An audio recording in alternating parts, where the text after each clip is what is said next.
The Stanford Memorial Church stood bathed in soft, golden light, its grand facade a serene backdrop to the stillness of campus life that October evening. 19-year-old Arlis Perry, a newlywed with dreams as big as the California sky, walked towards the iconic building, unaware that this sacred place would become the site of a haunting mystery. Arlis was the kind of person who carried light wherever she went. Born and raised in the close-knit, rural town of Bismarck, North Dakota, she embodied warmth and optimism. Friends described her as gentle yet determined, a woman with an unwavering faith in God and a passion for helping others.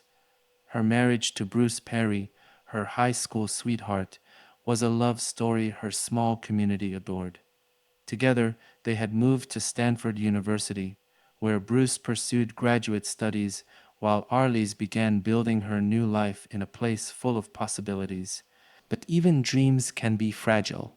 That night, after a minor argument with Bruce about car tire pressure, one of those trivial things couples bicker about, Arlis decided to take a walk.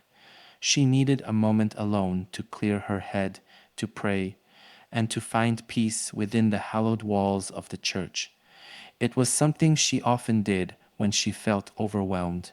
Bruce stayed home, watching the clock and expecting her to return shortly. But as the minutes turned into hours, his concern grew. The church doors had been locked when he checked earlier, and there was no sign of her. Something was wrong, terribly wrong. Little did Bruce or anyone else know. The peace Arlis sought that night would shatter in ways no one could imagine. By morning, the idyllic Stanford campus would be shaken to its core, and Arlis Perry's name would be forever etched into one of the most disturbing mysteries in California's history. It was the evening of October 12th, 1974, a quiet Saturday on the sprawling Stanford University campus. After a small disagreement over something as mundane as car tire pressure, Arlis Perry decided to step out and clear her mind. The Stanford Memorial Church, with its grand architecture and serene interior, had always been a place of solace for her, a sanctuary where she could pray and reflect. Bruce Perry, her husband of less than a year, stayed behind in their on-campus residence. He figured she needed a little time alone. It was a routine they both understood. Small spaces could feel even smaller when emotions ran high. As the hours ticked by, Bruce busied himself with his studies, glancing at the clock every now and then. By midnight, however, worry started to creep in. Arlis wasn't back yet. That wasn't like her. She would have mentioned if she planned to stay out late, and the campus, though generally safe, felt different under the cover of night.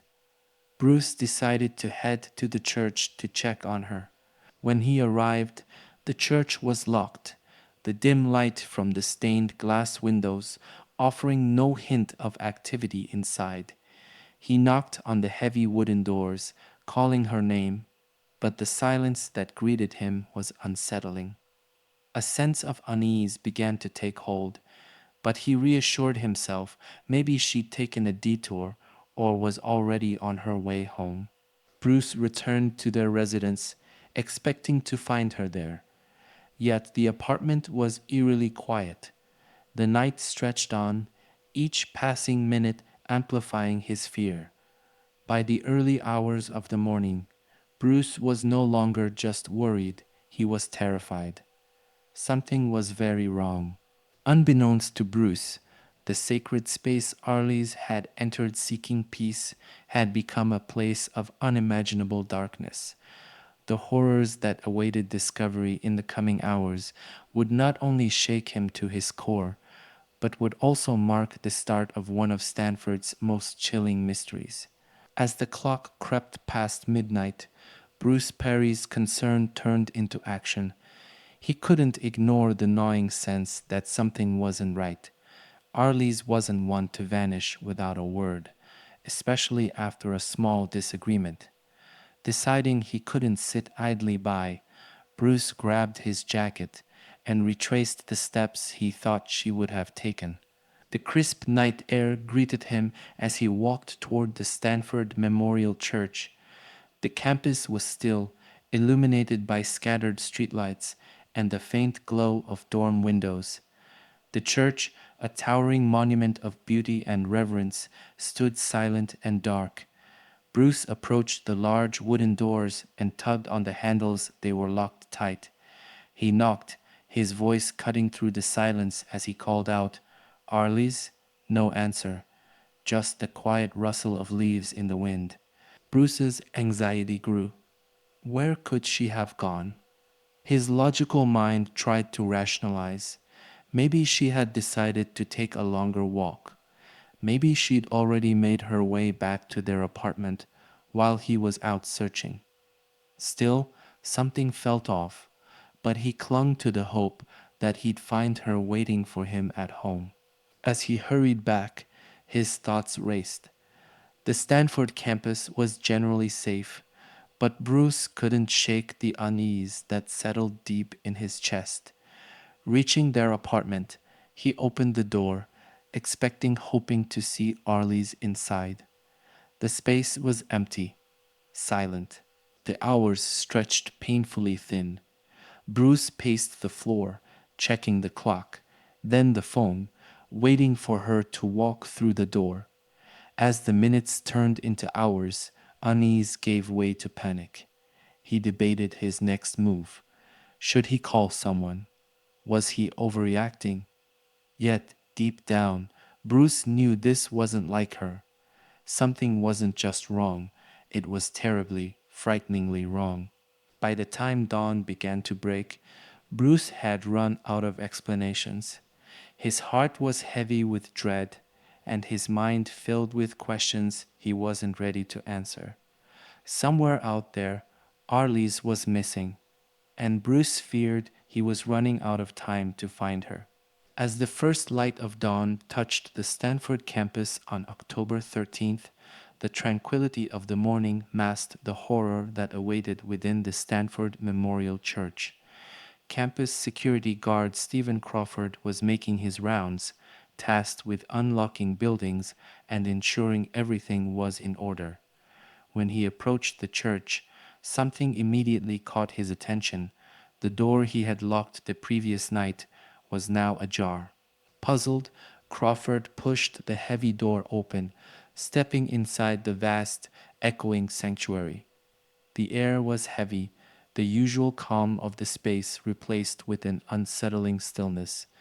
Moving further inside, he called out, his voice bouncing off the intricate stained glass windows. That's when he saw her.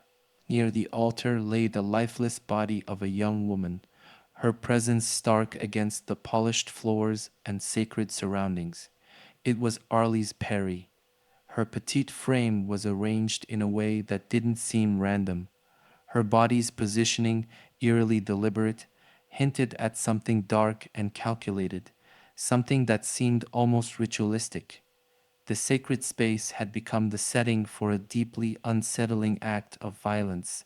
Crawford froze, his mind struggling to process the scene before him.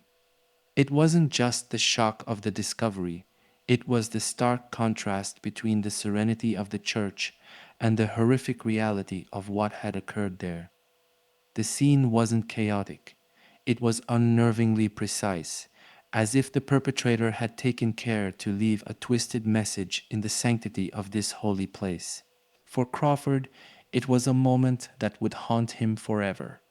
He quickly contacted authorities, his trembling hands dialing the number that would set off a chain of events no one on campus would ever forget. The sanctity of the church was shattered, replaced by the shadow of a crime that defied explanation. By the time police arrived, the church was no longer just a place of worship, it was now a crime scene, and the mystery of what had happened to Arlis Perry was only beginning to unfold. The Stanford Memorial Church was no longer a sanctuary. By mid-morning, it was swarming with detectives, their serious faces illuminated by the morning light filtering through the stained glass windows. Officers worked quickly to cordon off the area, securing the church as a crime scene. What they were facing wasn't a simple investigation, it was a nightmare wrapped in mystery. Arlis Perry's murder immediately stood out for its brutality and bizarre context. Crimes of this nature didn't just happen, especially not in a place as sacred and quiet as the Stanford Memorial Church. The scene was intricate, almost staged, and investigators knew they were dealing with a case that would test every skill they had. The 1970s was a time when forensic science was in its infancy. DNA profiling was unheard of, and investigative tools were far more basic than what we know today. Detectives could rely on fingerprints, blood typing, and fiber analysis, but those methods had their limits. Securing physical evidence was crucial, but it often came down to intuition and painstaking detective work to uncover the truth. At the scene, investigators carefully collected what they could. Every detail mattered. The way Arles's body was positioned, the objects left at the scene, and the locked doors all painted a chilling picture of premeditation. Yet there were no obvious signs of forced entry, no screaming witnesses, and no clear trail to follow. Detectives knew this case wouldn't be easy to solve. Arlis was a young woman with no known enemies, and her life in Stanford's academic community had been peaceful and uneventful until that night. Adding to the complexity was the setting itself. The church, a public yet deeply personal space, raised troubling questions about the killer's intent. Was this a random act, or was Arlis targeted for a sinister, specific purpose? In the face of limited technology, detectives relied heavily on witness interviews, footprints, and fibers left behind. They had no instant answers, only the grim realization that every missed detail could mean the difference between solving the case and letting a killer walk free. As the investigation began in earnest, whispers of fear spread across campus. Students and faculty looked at the once beautiful church with a new lens, no longer a place of refuge, but a chilling reminder that evil could strike even in the most sacred of spaces. For the detectives, the case was clear in one respect. Arlis Perry's murder was no random crime. It was deliberate, twisted, and as the hours passed, growing more complex than anyone could have imagined. As investigators delved into the case, they turned their attention to the people closest to Arlis Perry. Statistically, the perpetrator of such a crime is often someone the victim knew, and detectives were determined to rule out or zero in on those with potential access to her that night. Two names immediately stood out: Bruce Perry, her husband, and Stephen Crawford, the campus security guard who discovered her body. Bruce Perry was naturally the first person investigators questioned. While their argument earlier that night had been minor, detectives couldn't ignore the possibility of a domestic dispute gone tragically wrong. Bruce was cooperative, recounting the events of the evening with calm precision. He explained how Arlis had left their apartment to pray, and how he'd grown concerned when she didn't return. His anxiety was clear, and his actions retracing her steps, checking the church, and reporting her absence aligned with his account. Still, investigators knew they had to dig deeper. But Bruce's alibi was solid, and there was no physical evidence tying him to the crime. Then there was Stephen Crawford. As the last known person to see the inside of the church that night, his connection to the crime couldn't be ignored. Crawford had locked the church doors late that evening, a routine part of his duties as a campus security guard. He claimed to have noticed nothing unusual at the time. Yet the fact that he was the one to find Arlis's body raised questions. Was his discovery a coincidence or something more sinister? Detectives pressed Crawford, probing his account of the night's events. He maintained his innocence, insisting he had nothing to do with the murder. There was no obvious evidence linking him to the crime, but his position as a security guard gave him unique access to the church and the opportunity to act undetected. Still, nothing concrete tied him to what had happened. With both men denying involvement, investigators faced a frustrating standstill. The lack of direct evidence against either suspect left the case in limbo. Fingerprints taken from the scene belonged to Arlis and a handful of church visitors, but nothing matched either Bruce or Crawford. Investigators were left with circumstantial evidence and a growing sense of unease. If neither Bruce nor Crawford was responsible, then who had committed this unthinkable crime? As days turned into weeks, the list of suspects expanded to include strangers, acquaintances, and even rumors of shadowy figures lurking on campus. But with every passing lead, the detectives kept circling back to the same question. Was the answer closer than they dared to believe? As details of the crime began to leak to the public, the chilling positioning of Arlis Perry's body ignited a wave of speculation. The sacred setting of the Stanford Memorial Church, combined with the deliberate way she had been found, led many to wonder, was this murder something more than a crime of passion or opportunity? Could it have been a ritual? The rumors began innocently enough whispers of a spiritual or symbolic motive, but they quickly spiraled into theories about cult activity. True crime was already capturing public fascination during the era, and the cultural climate of the 1970s added fuel to the fire. Stories of secret rituals, satanic worship, and underground cults had become the fabric of urban legends, particularly in areas near college campuses. Arles's death, with its unsettling details, seemed to fit perfectly into these narratives. Investigators couldn't ignore the possibility. The way her body had been positioned suggested intentionality, perhaps even a message.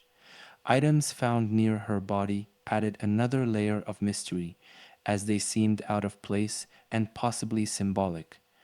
While detectives wouldn't publicly confirm or deny the rumors, the very idea of a ritualistic killing sent shockwaves through the Stanford community. The press didn't help. Headlines began to hint at the possibility of occult involvement, spreading fear and hysteria. Students whispered among themselves, wondering if they were safe on campus. Was there a shadowy group operating in secret? Was this a one time act, or was something far darker lurking beneath the surface of Stanford's quiet exterior?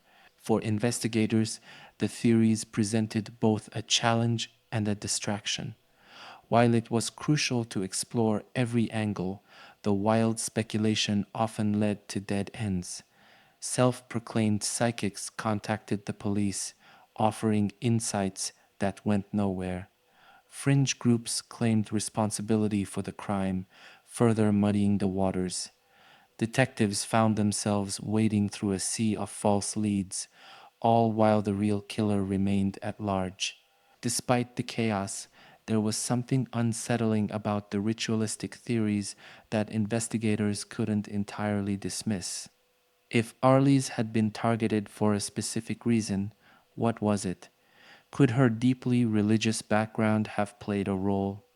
Was she chosen because of her connection to the church, or was her death the result of being in the wrong place at the wrong time? As the public's obsession with the case grew, so did the pressure on law enforcement to find answers. But the deeper investigators dug into the rumors of ritualistic motives, the more questions they uncovered, and with no solid evidence pointing to a suspect, the mystery surrounding Arlis Perry's murder only grew darker. In the quiet halls of the Stanford Memorial Church, investigators meticulously combed every inch of the crime scene. The church was no longer a place of prayer, but a cold and haunting puzzle, its sacred silence interrupted only by the shutter clicks of cameras and the murmur of detectives. Every detail mattered, every trace could hold the key to Arlis Perry's killer. But in 1974, the tools to decode those clues were frustratingly limited. At the time, forensic science was far from what we know today. DNA profiling, the game changing technology that would later solve countless cases, was still years away. Investigators could only rely on what they could physically observe and analyze: fingerprints, fibers, hair strands, and blood typing.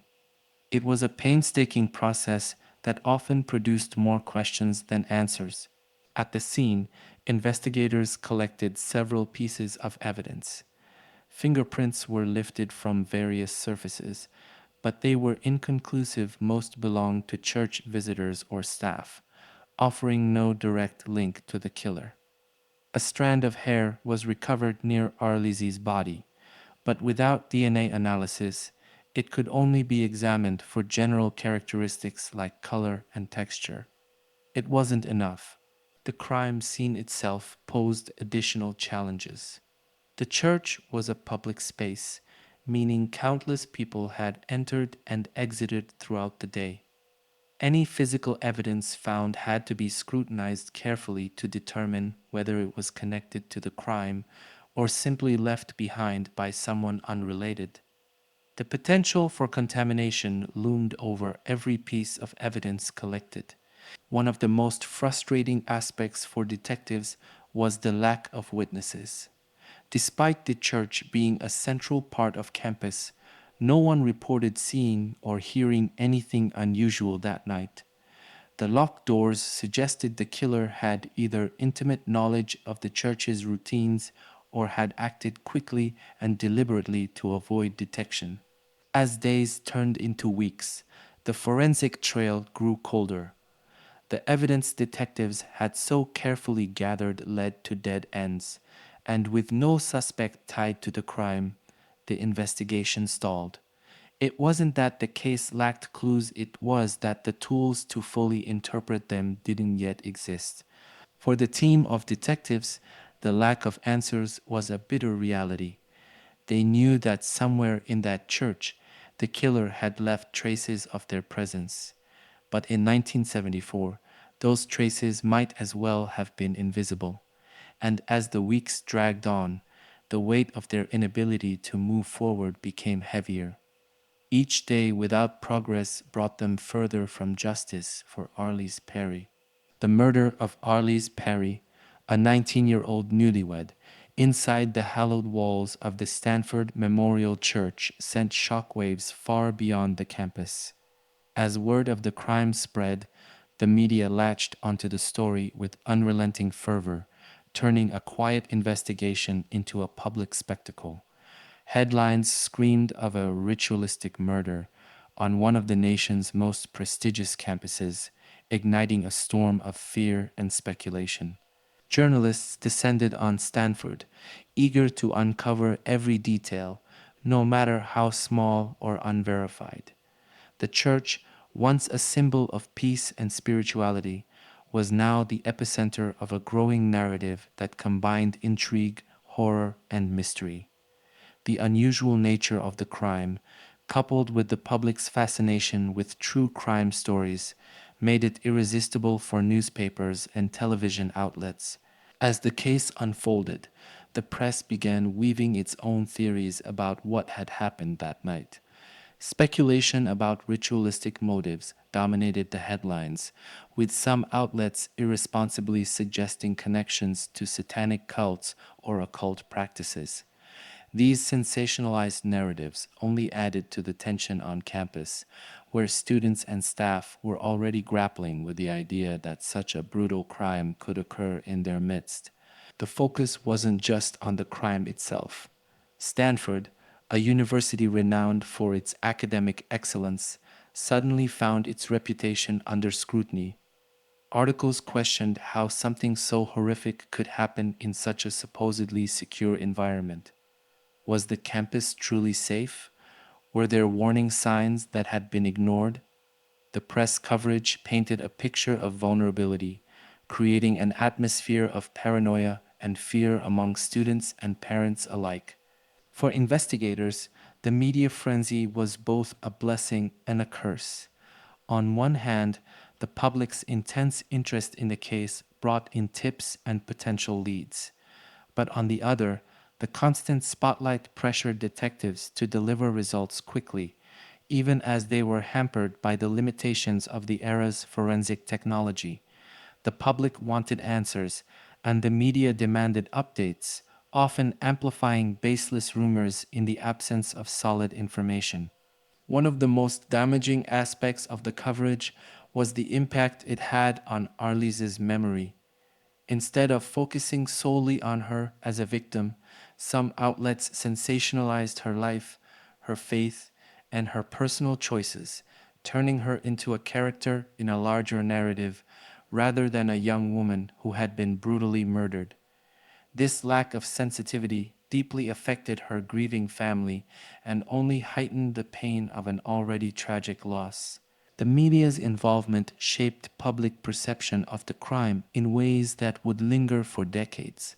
For many, Arlys's death became less about her as a person and more about the sensational theories surrounding her murder. And as the weeks turned into months with no major breakthroughs, the story began to fade from the front pages, leaving behind unanswered questions and a legacy of fear on a campus that would never feel quite the same. As the weeks turned into months and months into years, the investigation into Arlis Perry's murder grew colder. Every lead seemed to vanish into thin air. Witnesses provided no actionable information. Physical evidence failed to identify a suspect, and the bizarre nature of the crime left detectives with more questions than answers. The case that had once consumed the Stanford community now lingered in the shadows, unsolved and haunting. Despite the lack of progress, investigators refused to let Arlys's case slip away entirely. Cold case detectives revisited the file time and time again, scouring the same evidence with fresh eyes, hoping they might uncover a detail that had been overlooked. Every piece of evidence was preserved, carefully stored away in the hope that advancements in technology would one day provide the answers they desperately sought. But for the Perry family, the passage of time brought little solace. They had lost a daughter, a wife, and a bright light in their lives. Bruce Perry, Arlys's husband, eventually moved forward with his life, but the shadow of that night lingered. The small town community in North Dakota that had celebrated Arlys's dreams now mourned the absence of closure, unable to understand how justice could be so elusive. The cold case haunted Stanford as well. The church became both a landmark of beauty and a grim reminder of the unspeakable crime that had taken place there. Students, alumni, and staff whispered about the unsolved mystery, each adding their own theories to the growing legend of Arlis Perry. Yet, for all the rumors and speculation, the case remained frozen in time. Even as the years stretched into decades, investigators held onto hope. The development of DNA profiling in the 1980s and 90s sparked a renewed interest in cold cases across the country. Detectives began looking at unsolved crimes with new tools, slowly bringing closure to cases once thought impossible to solve. For Arlys's case, however, progress was slow. The forensic evidence collected in 1974, though carefully preserved, was limited by the technology of its time. Investigators repeatedly ran fingerprints and hair samples through new databases, only to come up empty. Each new forensic advancement brought a sliver of hope, but none were able to shed light on the mystery of who had taken Arlys's life. For decades, her case sat in limbo, a haunting reminder of the fragility of justice. Yet those who had worked on the investigation never truly let go. Even in the face of failure, they carried the weight of Arlis's story, determined that one day the answers would come. And unbeknownst to them, the key to solving the case was closer than anyone could have imagined, waiting patiently for the right moment to be revealed. By the 1990s, the field of forensic science was undergoing a revolution. DNA technology, once the stuff of science fiction, was now being used to solve cold cases that had lingered for decades. For investigators working on the unsolved murder of Arlis Perry, this advancement brought a renewed sense of hope. Could the evidence collected back in 1974 finally yield the answers that had eluded them for so long? The case file was dusted off, the carefully preserved evidence re examined. Investigators now had tools that weren't available at the time of the murder.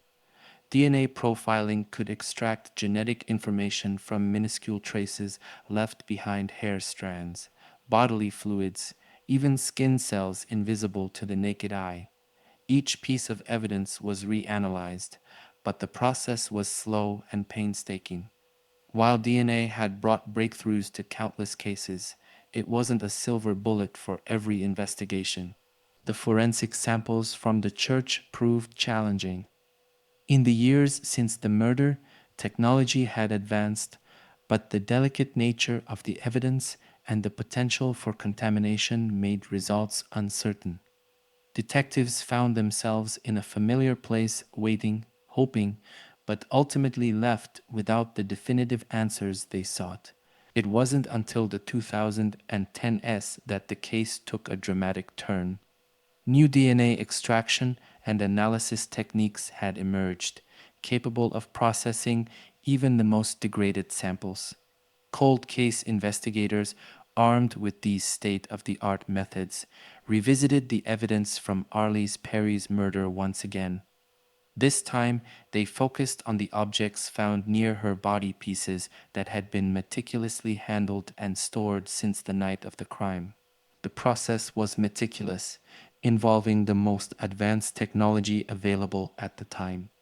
It required patience, precision, and a willingness to confront decades of frustration. But finally, the results came in. The DNA extracted from the evidence didn't belong to a stranger or an unidentified third party. It matched someone investigators had long suspected, but could never prove guilty. Stephen Crawford, the campus security guard who had discovered Arlis's body. This breakthrough was more than just a forensic triumph. It was a seismic shift in a case that had haunted Stanford and Arlis's family for decades. The long dormant investigation was reignited, and Crawford, the man who had walked free for so many years, was about to face the consequences of his actions. Justice, long delayed, was finally within reach, but the path to closure was far from straightforward, and the revelation of Crawford's guilt would lead to a final dramatic confrontation. The name Stephen Crawford had lingered on the periphery of the investigation for decades. As the campus security guard who discovered Arlis Perry's body, his involvement in the case had always raised questions. Why was he the one to find her? How could such a horrific crime take place under his watch? But without concrete evidence, Crawford had remained a figure of suspicion rather than a confirmed suspect. Now, with DNA evidence directly linking him to the crime scene, the questions surrounding Crawford were no longer speculative, they were damning. Investigators who had long pursued justice for Arlis Perry could finally see the end of their search. Crawford, who had lived quietly for years, was about to face the truth he had evaded for so long. Detectives began re examining everything about Stephen Crawford's role in the case. His timeline, his behavior after the discovery, and his subsequent years as a free man were all scrutinized. The DNA match wasn't just a breakthrough, it was a puzzle piece that finally clicked into place. The lingering doubts investigators had harbored over the years now felt validated. Crawford had positioned himself as the man who stumbled upon the crime, but the evidence suggested he had been there all along, orchestrating the nightmare that unfolded within the church's sacred walls. Preparations to confront Crawford began in earnest. Detectives worked meticulously to secure a warrant, ensuring they had everything in place to bring him to justice. After so many years, they didn't want to risk any procedural missteps that could jeopardize the case. The DNA evidence was airtight, but they knew Crawford would likely deny everything. They needed to be ready for anything. As the noose tightened, investigators reflected on the cruel irony of Crawford's role in the case. The man who had called for help, who had reported the crime with apparent shock and horror, had been the perpetrator all along. For decades, he had walked free, watching as detectives searched for answers he already knew. Now, there was nowhere left for him to hide. The stage was set for a confrontation that had been decades in the making. Crawford was no longer just a name in a cold case file. He was the man investigators were certain had taken Arlis Perry's life. But as they prepared to bring him in, no one could predict how the final chapter of this long and haunting story would unfold. Justice was within reach, but Crawford was about to make one last, desperate move. June 28, 2018. After more than 4 decades of unanswered questions, investigators finally moved to close the book on the murder of Arlis Perry. The DNA evidence was irrefutable, and the pieces of the puzzle had come together. Armed with a search warrant and an arrest warrant, police approached the Mountain View apartment of Stephen Crawford, the former campus security guard who had lived in the shadow of suspicion for decades. The tension was palpable as officers arrived that morning. For those who had worked tirelessly on the case, this moment was both a triumph and a reckoning. The plan was straightforward: serve the warrants, confront Crawford, and take him into custody. But in the world of cold case investigations, nothing ever goes exactly as expected. Crawford's small apartment was unremarkable, a stark contrast to the dark secrets that had hidden within its walls. Detectives knocked on the door, their voices firm and commanding. "Stephen Crawford, this is the police. Open the door." Inside, there was no immediate response, just silence. But that silence was telling. Crawford knew. The walls were finally closing in, and there was no escaping the decades-old truth that had finally caught up to him. Investigators waited, tension mounting with every passing second. Then, faint sounds from inside, the shuffle of movement, the unmistakable creak of floorboards confirmed that Crawford was home. Officers repeated their demands, but Crawford refused to comply. As the seconds stretched into minutes, the gravity of the situation began to sink in. What was he thinking? Would he come quietly, or did he have other plans? The decision was made to breach the door. As officers prepared to force their way inside, a single deafening sound shattered the air. A gunshot. It came from within the apartment, sharp and final, reverberating through the quiet neighborhood. The team entered cautiously, their adrenaline pumping. Inside, they found Stephen Crawford slumped lifelessly in a chair. He had taken his own life with a firearm before police could bring him to justice. It was a grim and hollow ending to the decades-long pursuit of answers. The room fell silent again, but this time it was heavy with the weight of what had just occurred. Crawford had chosen his final act, robbing investigators and Arlis's family of the chance to confront him in court. His death marked the end of his evasion, but it also left behind lingering questions that would never be answered. For the detectives, the moment was bittersweet. They had uncovered the truth and identified Arlis Perry's killer, but Crawford's suicide meant the full story of what happened that night in 1974 would remain incomplete. Justice, while served in some form, felt frustratingly out of reach.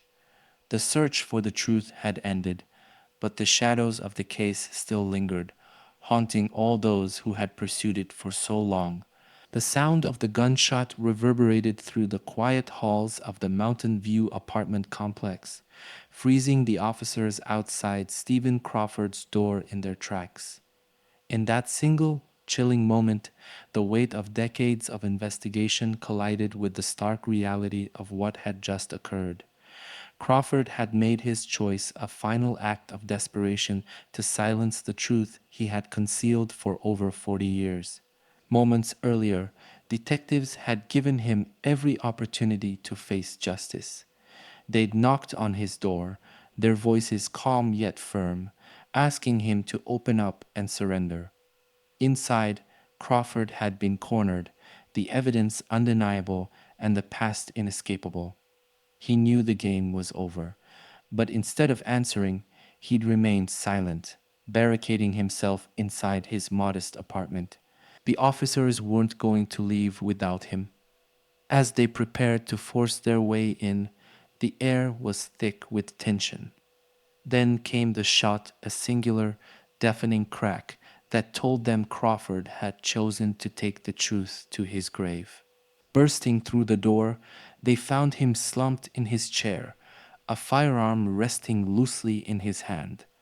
The scene was stark and final, leaving no doubt that Crawford had taken his own life. It was a moment of eerie quiet, as if the weight of his guilt and the haunting echoes of the past had finally consumed him. For investigators, the sight was both a resolution and a bitter defeat. The man who had evaded justice for so long was finally stopped, but his death meant that the full truth about what happened to Arlis Perry and why would never be known. Crawford's suicide left a void, an empty space where answers should have been. The details of that October night in 1974, the motivations behind his heinous act, and the moments that led up to Arlis's final breaths were now forever sealed within him. The case, in many ways, had been solved. The DNA evidence was conclusive, and Crawford's actions confirmed his guilt. But for Arlis's family and the investigators who had pursued her killer for decades, it felt incomplete. Without a confession, without an acknowledgement of his crimes, the wounds left by the case remained open. Crawford's final act spoke volumes about the man. He was a coward unwilling to face the consequences of his actions, choosing instead to escape the justice he had so long delayed. But even in death, his legacy was one of darkness and unanswered questions. The truth, or as much of it as could be known, had been uncovered by the investigators who refused to give up. But the closure Arlis Perry's loved ones deserved would always feel just out of reach. In the aftermath of Stephen Crawford's death, investigators moved quickly to finalize the evidence that had taken decades to piece together. The DNA profile extracted from the crime scene, the breakthrough that had led them to Crawford in the first place, was re-examined and verified. The results were undeniable. The genetic material recovered from the objects near Arlis Perry's body matched Stephen Crawford, confirming what detectives had long suspected. Crawford was her killer. This wasn't just a forensic victory, it was the resolution to a haunting mystery that had cast a shadow over Stanford University and Arlis's family for more than 40 years. The meticulous preservation of evidence from 1974, combined with the advancements in DNA technology, had finally provided the truth. It was proof that even the coldest cases, the ones that seemed destined to remain unsolved, could one day be brought to light. With the DNA evidence securing Crawford's guilt, authorities officially closed the case. The chilling mystery of what had happened to Arlis Perry on that October night in the Stanford Memorial Church had been solved. For detectives who had worked the case over the decades, it was a moment of bittersweet triumph. They had pursued justice relentlessly, and now they had delivered it, even if Crawford would never face a courtroom or answer for his crime. The closure brought some measure of relief to Arlise's family, who had endured decades of unanswered questions and unimaginable grief. They had lost not only a daughter, a wife, and a friend, but also the peace of knowing who was responsible for taking her life. While Crawford's death robbed them of the chance to hear him confess or understand his motives, the confirmation of his guilt provided a long awaited sense of finality. For Stanford University, the solving of the case brought an end to one of its darkest chapters. The Memorial Church, once a symbol of mystery and fear, could begin to reclaim its place as a sanctuary. Yet, the memory of Arlis Perry and the brutality of her death would never be forgotten, serving as a reminder of the darkness that had touched the campus on that fateful night. As authorities closed the case file, the story of Arlis Perry and Stephen Crawford became a testament to the power of persistence, the importance of forensic advancements, and the enduring fight for justice. It had taken decades, but the truth had finally prevailed. The name Arlis Perry, once shrouded in mystery, now stood as a symbol of resilience and the unyielding pursuit of justice. With Stephen Crawford's death and the DNA evidence confirming his guilt, one burning question remained unanswered. Why? What had driven a campus security guard, entrusted with the safety of Stanford's iconic church, to commit such a brutal and calculated murder? Without a confession or direct testimony, investigators were left to speculate on Crawford's motives, piecing together fragments of his life and the clues left behind. One theory pointed to personal grievances. Crawford had worked as a security guard at Stanford for years, a job that might have left him feeling overlooked or powerless. Perhaps his act was a twisted assertion of control, a dark manifestation of frustrations that had festered over time. His position gave him access to the church and allowed him to stage the crime in a place where he knew it would be discovered, a chilling blend of proximity and planning.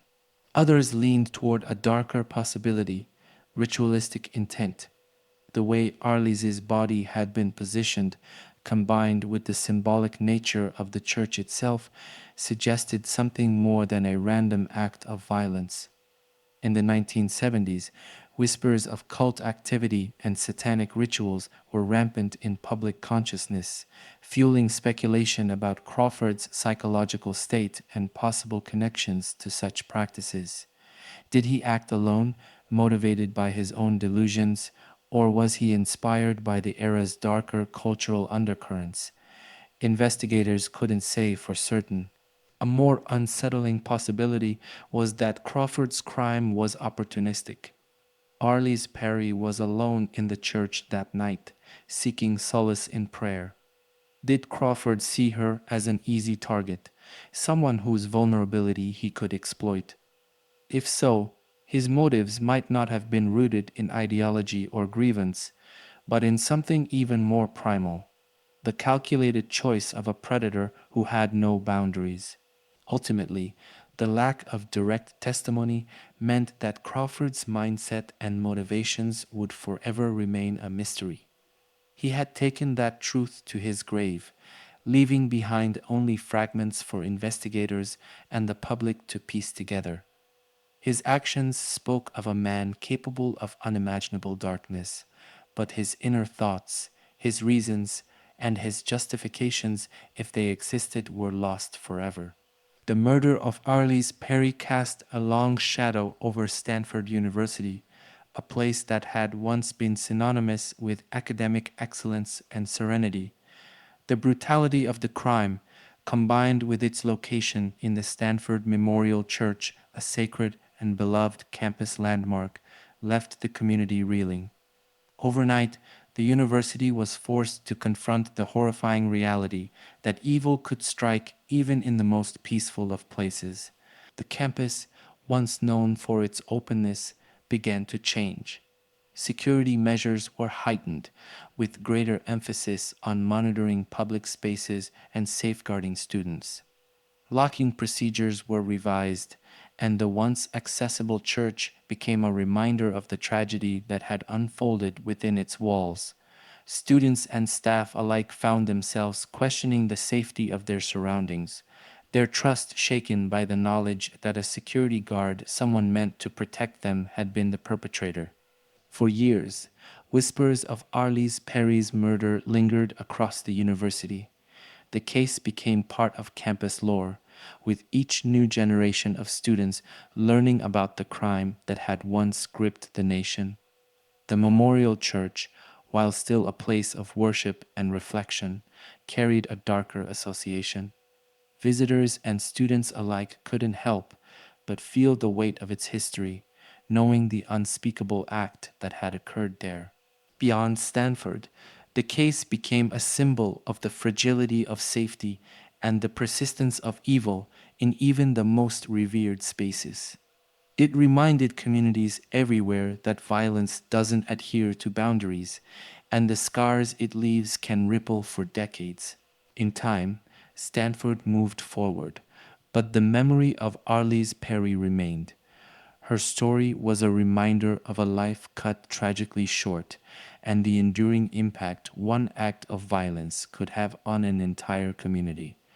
While the university sought to heal, the echoes of that night in 1974 would never fully fade, etched into the campus's history as a cautionary tale of trust, vulnerability, and the search for justice. For Arlis Perry's family, the decades long wait for justice was agonizing. Her parents, distraught by the senseless loss of their bright and loving daughter, had held onto hope even as the case went cold.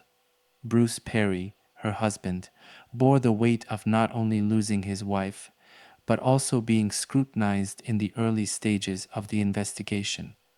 Despite the heartbreak, they persisted, never letting her memory fade.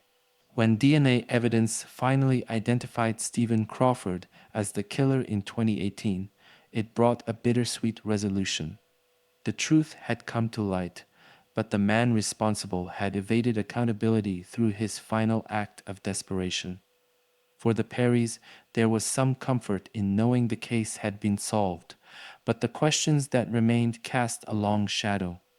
Even in the face of overwhelming tragedy, their resilience was a testament to the love they had for Arlis and their enduring faith in the pursuit of justice. The murder of Arlis Perry is a powerful reminder of the challenges faced by cold case investigations. It underscores the importance of persistence, even when the trail grows cold. For decades, detectives held onto the hope that advancements in technology would one day uncover the truth, and they were right. DNA evidence, which wasn't even a concept in the 1970s, became the key to solving a mystery that had baffled investigators for years. This case also highlights the critical role of evidence preservation. The meticulous care taken to store evidence from the 1974 crime scene ensured that when the technology finally caught up, it could still provide answers. It's a testament to the determination of law enforcement and their refusal to give up on finding justice for Arlis, no matter how much time had passed. But it's also a sobering reminder of the fragility of justice. If technology had come just a few years later, Stephen Crawford might have taken his secrets to the grave without ever being identified. The case serves as a lesson in vigilance, patience, and the relentless pursuit of truth. Even with the case officially closed, the murder of Arlis Perry leaves behind haunting questions. What drove Stephen Crawford to kill that night? Was it a calculated act fueled by personal demons, or a spur of the moment decision that spiraled into something darker? Were there warning signs in Crawford's past that went unnoticed? And perhaps the most haunting question of all, could Arlis have been saved if the pieces had fallen into place sooner? For her family, her community, and those who followed the case, the answers will forever remain elusive. Crawford's suicide robbed investigators and Arlis's loved ones of a full understanding of his motives. But while the case leaves much unsaid, it also speaks volumes about the power of perseverance, the evolution of forensic science, and the tireless dedication of those who seek justice. What do you think? Could this case have been solved earlier, or was the resolution inevitable with time and technology?